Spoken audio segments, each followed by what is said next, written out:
This is the most insane tablet Samsung has ever made. And I'm not talking about the specs, everyone covers those. I'm talking about something Samsung did that literally broke the laws of physics. See, most people think thinner tablets are weaker tablets. That's been the rule for decades. Apple proved it with their Bendgate disasters. But what Samsung pulled off with the Tab S11 Ultra defies everything we thought we knew about tablet engineering. It's insanely thin, unbelievably powerful, yet people are returning it after just 2 weeks.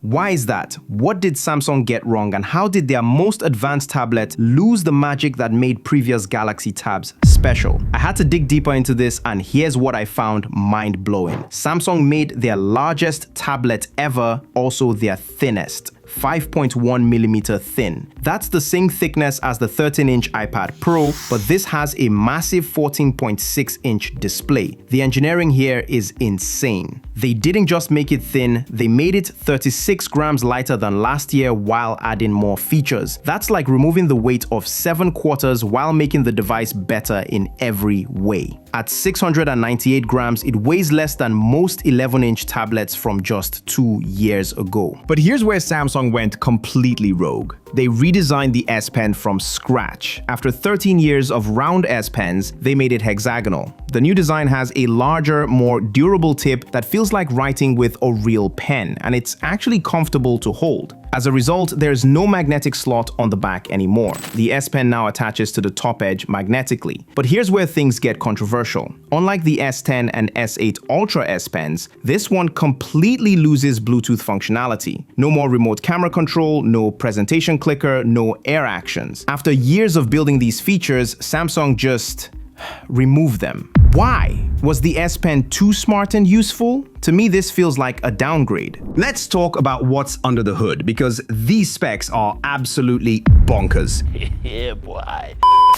The MediaTek Dimensity 9400 Plus processor. This is the same silicon powering flagship phones, but optimized for tablet workloads. Compared to the Snapdragon 8 Gen 1 in the S8 Ultra and even the Dimensity 9300 Plus in the S10 Ultra, this is significantly better.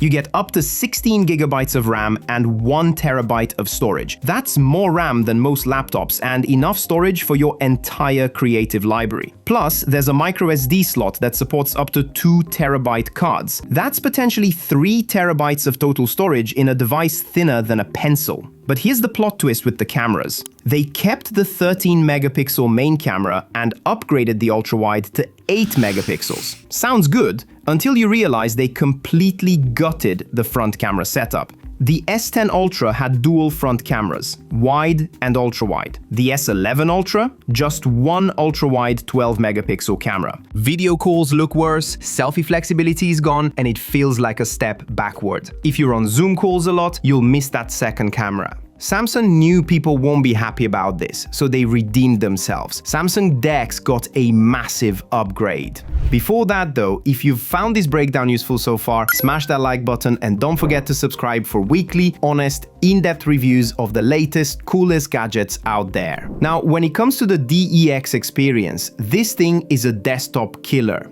You can now run 4 separate desktop environments simultaneously, something the S10 Ultra or the S8 could never do. You can have your work desktop, your creative desktop, your entertainment setup, and your research environment all running at once. And you can switch between them with a simple swipe. Real-world testing shows 12 apps running across all 4 desktops with 0 lag. This MediaTek processor, paired with up to 16 gigabytes of RAM, makes this more powerful than most Ultrabooks. When Samsung gets it right, they really get it right. This single feature almost makes you forget about all the compromises. Almost. Here's where the marketing meets reality. Samsung claims amazing battery life with the 11,600 mAh battery, 400 mAh bigger than the S10 and S8 Ultra. Real usage shows 9 hours of screen time. 2 hours of YouTube streaming only drains 10% battery, and an hour of intensive gaming barely makes a dent. This sounds incredible, until you take a look at another tablet. The Xiaomi Pad 7 Pro gets over 17 hours in the same tests with a smaller battery, but a smaller screen as well. Samsung's tablet consumes over 4 watts in idle mode, while Xiaomi's works much more efficiently.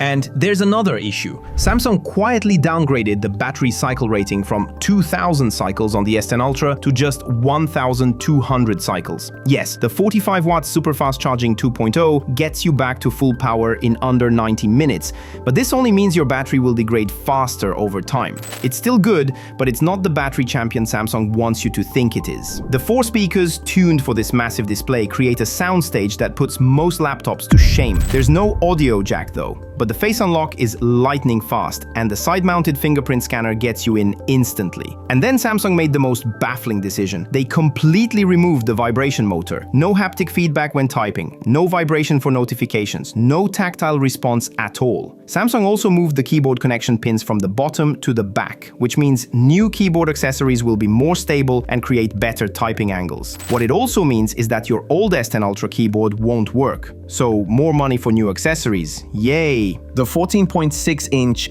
dynamic AMOLED display is genuinely stunning. And it's huge, don't get me wrong. Seeing it in a video like this doesn't do it justice. It has 1600 nits peak brightness, anti-reflective coating, and 120 Hz refresh rate for a buttery smooth experience. On paper, it's perfect. However, there's a quality control issue Samsung is hiding. Some units have a noticeable grain or mirror effect on gray backgrounds, not all of them. So it's a display lottery, and at $1,200, I shouldn't have to roll the dice on screen quality. Look, the Tab S11 Ultra is a fascinating contradiction. Samsung created engineering magic. A tablet that's thinner than an anorexic fashion model on a diet. A revolutionary DeX feature. A battery life that laughs at your charging anxiety, and enough storage to hold your entire digital life. But they also made decisions that feel like self-sabotage. Removing haptic feedback, gutting the S Pen smart features, downgrading the front cameras, and playing quality control roulette with displays. The only logical question left to ask is, how does it compare to the iPad Pro M5 in real-world tests? Watch this video to find out.